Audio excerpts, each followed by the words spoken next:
Сәлем достар, бүгінгі тақырып бізде инфаркт миокарда, жүрек инфарктісі.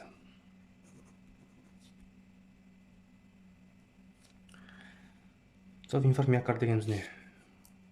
Инфаркт, яғни некроз. Миокардтың некрозы.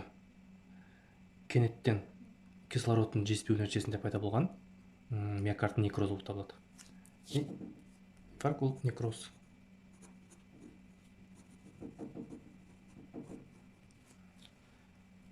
Некроз дегеніміз қайдан білеміз? ЭКГ-да патологический Q немесе QS-дің пайда болуы негізгі критерий. Оның бірнеше классификациясы бар.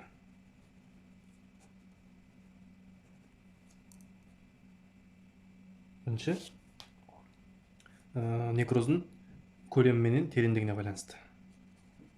Некроз көлемі тереңдігіне байланысты бөлінеді.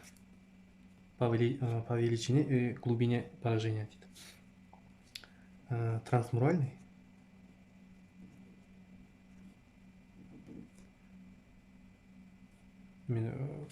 крупночаговый инфаркт миокард дейді.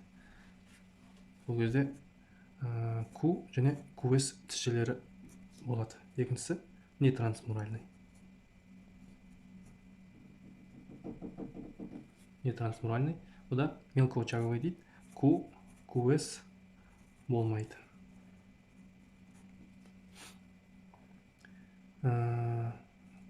Локализациясына байланысты. Жоқ локализациясына, екіншісі стадиясына айтайын. Стадиясына байланысты, яғни қай уақытта қашан басталды. Біріншісі острейший период, жеделдеу. Жеделдеу ол инфаркт миокарда, жүрек инфаркті басталғанға дейінгі 3-4 сағат. Так. Жүрек басталғанға дейінгі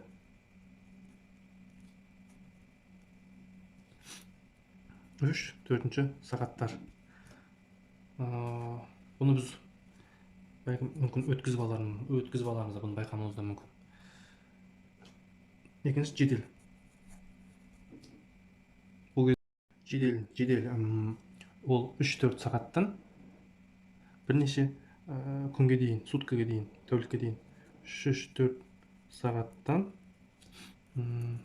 бірнеше тәулік аралығы. Үшіншісі жедел подострый дейді. Қалай қадақша салай екен, подострый жаза берейін. Подострый, острый, острейший подострый. 2 апта аралығы. Келесі рубцевание. Бұл 2 аптадан 6 айға дейін аралық. 6 айға дейінгі.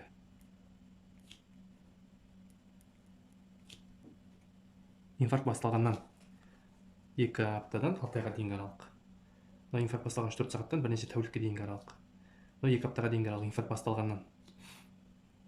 Жеделдеуде бұл инфарктқа дейін басталмай тұрып 3-4 сағат аралығы осындай немен бөлінеді. Келесісі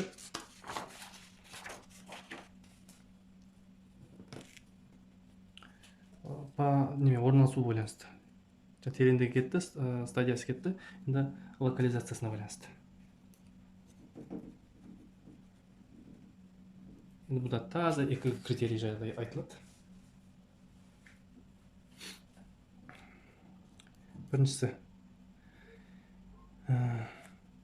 V1, V2 Вилсондар мен бірінші АВЛ стандартына отведениялардағы S-ті подъемы болса, оны передний септальный дейді.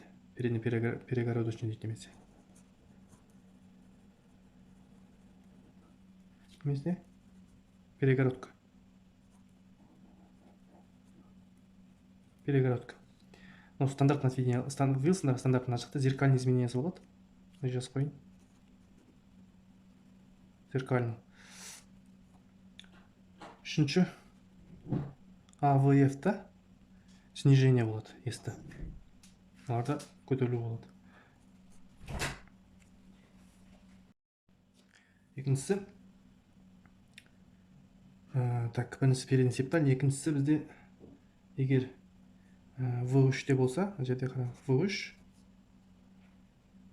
и бірінші AVL ол передний перегородка болады екен. V1, V2, 1 AVL передний септальный, ал V3 1 AVL передний перегородка екен. Ана жақта зеркальный изменениесі, то есть 3 AVF тішелер. Екеуі бірге қатарынан жүреді. Ну, екеуінде перегородка дейсуға да болады. Обычно енді V1, V2 болса, V3 те тоже болып кетеді. Келесі V4 Wilson бірінші AVL стандартныйларда подъем болса, оны жүрек ұшы дейді. Верхушка секция. Верхушка.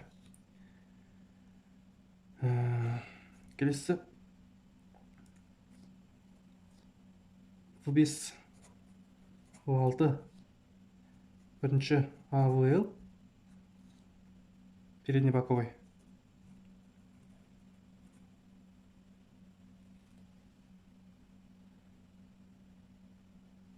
Келесі так, келесінде бір AVL V1-ден V6 болса, жайылмалы, распространенный.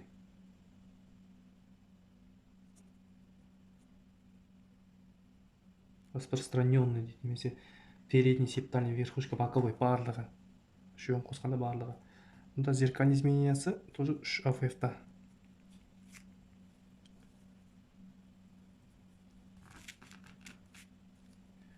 Бесіншісі нижний дейді, немесе задний диафрагмальный. Үшінші AVF. Да, пойдем. Задний диафрагмальный, немесе нижний. Бұда керісінше бірінші AVL зеркальный изменение болады. Алтыншысы екінші, үшінші AVF V5 V6 задний боковой.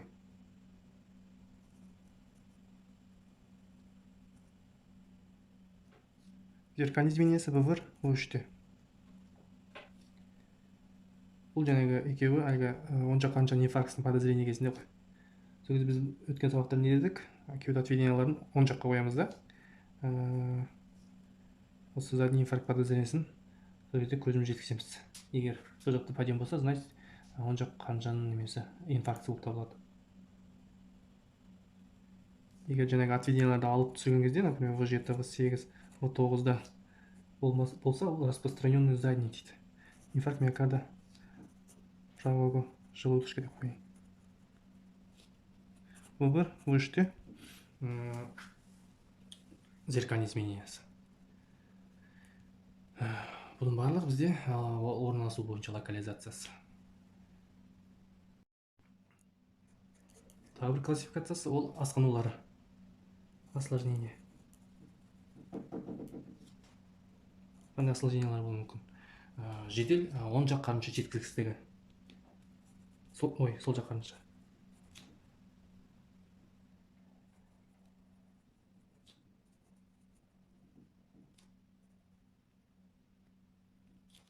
Бұл енді инфаркт миокарда сол жақ қаншаның қай бөлігінде болып соған байланысты. Егер, например, распространенный болса, бірінші AVL V1-6, онда уже жедел сол қанша жетпеушілік болады. Себебі осы қанды насос қызмет атқарып тұратын сол жақ қарынша негізгі. Жеткіліксіз болса, насос қызмет атқармайды. Одан қан жетпегеннен кейін өзінің клиникасын береді ол. Келесі кардиоген шок.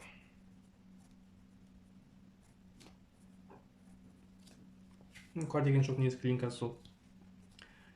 Давление 90-нан төмен. Нитевидный пульс. Холодный пот. И одышка. Осылай кардиоген шок туралы жеке тақырып түсіруге болады негізі, первая помощь туралы. Үшіншісі қарыншалық және қанша үштілік ритмдердің бұзылысы.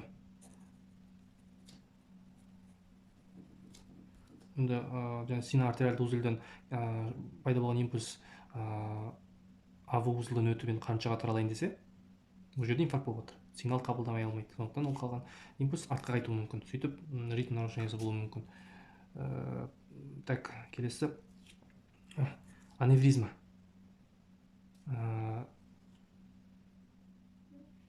Солғаншы аневризмасы. Левый желудочка деп қояйын. Келесі тампонажды сердце болуы мүмкін, разрыв миокарда.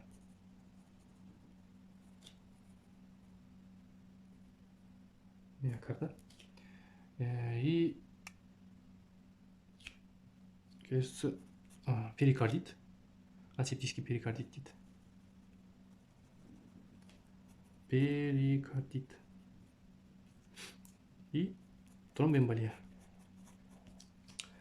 Негізгі асқынулар осы. Так, жіктелуін айттық, енді екі критерийін айттық. Енді диагностикасында қысқаша тоқтала кетейін. Диагностикада ең бірінші біз не істейміз? Анамнез, иә.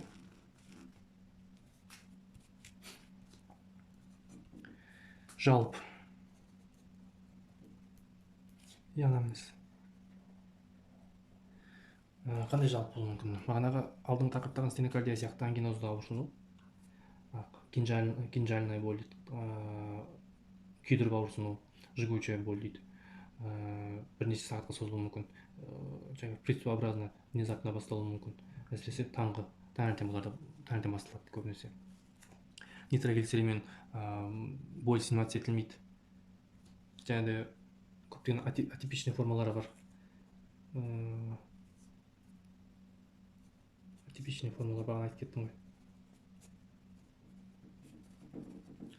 Жәнегі абдоминальный бағана айтқан.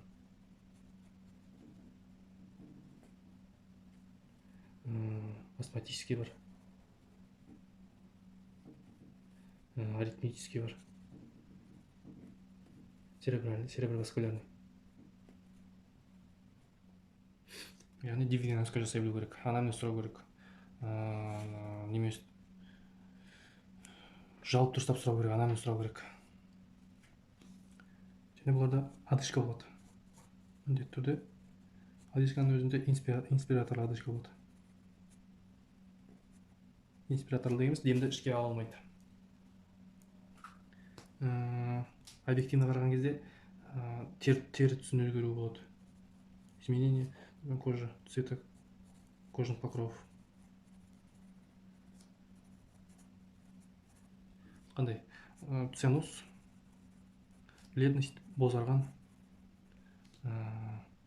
мрамор түсті болады. Онда ол понятно, кислород жетіспегеннен. Суық тер басады. Суық тер басады. Холодный липкий пот дейді. Бұлдай пациенттерде қорқыныш болады. Страх смерти дейді.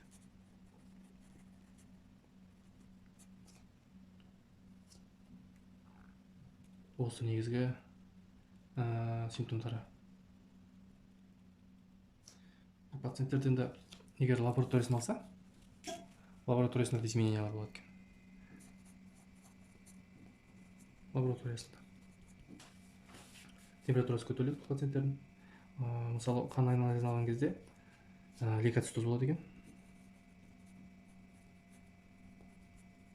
Палочка ядерный сдвиг, соя көтеріледі, температура. Неге деп ойлайсыздар? Себебі және тропонин қанға түскеннен кейін, және миокардтың бөлшектері қанға түскеннен кейін, және тропонин, оны организм бөтен зат ретінде қабылдайды да, өгіз зат. Иммунный ответ түсіледі. Тропонин көтеріледі. Тропонин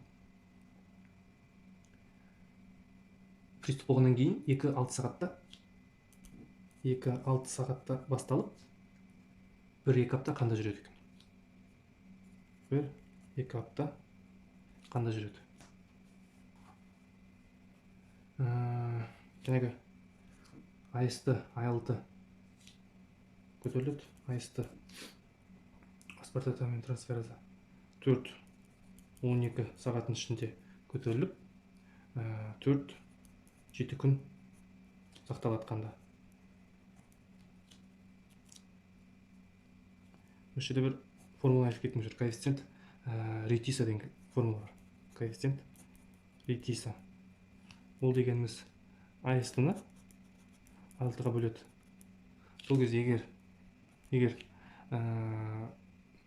шыққан сан 1/33-тен жоғары болса, ол жүрек поражение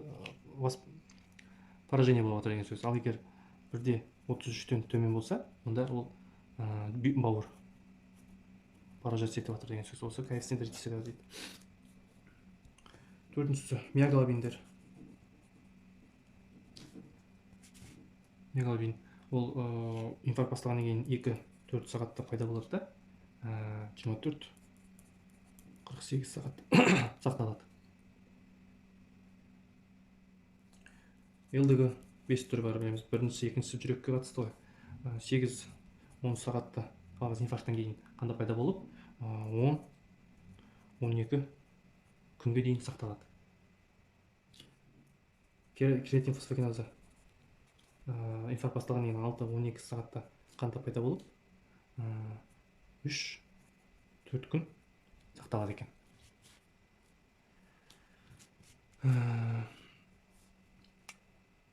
Содан кейін эхо жасауға болады. Лабораториясында жасайтын эхо жасаймыз. Онда біз сода қаншаның бұзылысы, систола, диастола функциялары, аневризма болса, тромб болса, УЗИ-ден көруге болады. Эхо сердце. Рентген жасаймыз. Грудной клетки. И коронарная ангиография, золотой стандарт. Ангиография, золотой стандарт дейді. Бұл жаңағы тамырдан кіріп, тамырдан сол бойлай барып жүрекке барады. Тамырына қай жерде тромб болып тұр, соны көрсетеді.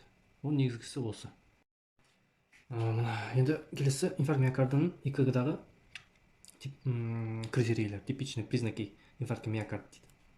Инфаркт миокарда ИКГ признактары.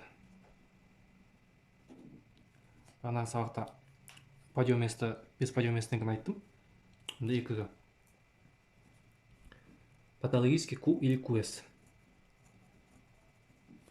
QS или QS. Нормада болмайды. Q дегенімізде не? Некроз. Екіншісі R провал зубца R дейді. Бұл дегеніміз R-ның амплитудасының төмен түсуі. Әсіресе үшінші стандартный отведенияда R 4-тен 1 ғана құрайды. Бірінші, екінші отведенияларда R 3-тен 1 ғана құрайды. Яғни, мысалға 3 бөлікке бөлсек, мысалы үшінші отведенияда 4 бөлікке бөлсек, соның 1 ғана құрайды. Яғни снижение деп тұр. Егер бірінші, екінші отведениялардан 3 бөлікке бөлсек, соның 1 ғана құрайды. Қалғаны патологический QS деген сөз ғой. Үшіншісі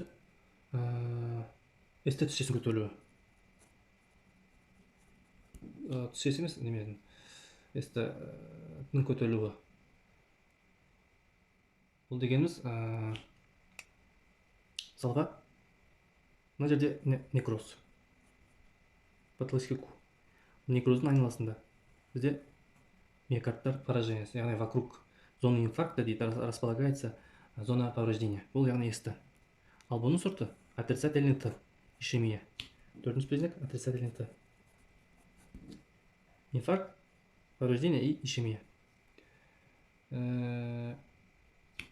Бесінші признагі В1, В3-те Q болмайды. Мінекей, ЕКГ-ның инфаркт миокарданың негізгі ЕКГ критерийлері осы. Құрметті достар, бүгінгі тақырыбымыз жүрек инфаркты туралы қысқаша нақты сізге керек дүниелерді айттым. ЕКГ критерийлер және диагностикасы, негізгі классификациясы ұнап жатса, подписаться етіліп, лайк басып, комментарий жазып қойыңыздар.